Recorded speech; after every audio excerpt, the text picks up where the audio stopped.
நல்லா காத்தோட்டமாக கைத்து கட்டில் போட்டு உட்காந்து கதை பேசிட்டு நைட்டு சமையலுக்கான வேலைகளை வந்து பார்த்துட்டு இருந்தோம். நேற்று சண்டேல, அதனால சண்டே ஸ்பெஷலாக நைட்டு சிக்கன் பிரியாணி வந்து சீரக சம்பா அரிசியில் ரெடி பண்ணியிருந்தேன். கொஞ்சம் பேர் இதுக்கு முன்னாடியே நோட்டீஸ் பண்ணி கேட்டிருக்கீங்க, நீங்கள் நைட் டைமில் மட்டும் பிரியாணி ரெடி பண்ணுறீங்கன்னு. என் ஹஸ்பண்ட்க்கு சண்டே கூட ஒர்க் இருக்கும், 3:30 மணி ஆகிரும்.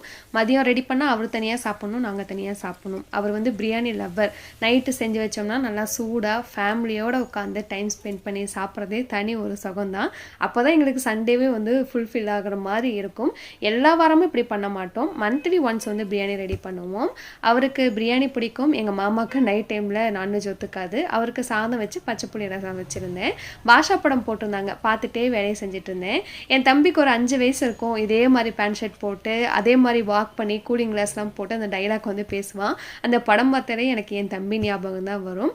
அதுக்குள்ளே பிரியாணி சூப்பராக உதிரி உதிரியாக ரெடி ஆயிருந்தது. ஃபேமிலியோடு நாங்கள் என்ஜாய் பண்ணி சண்டேவை முடித்தோம்.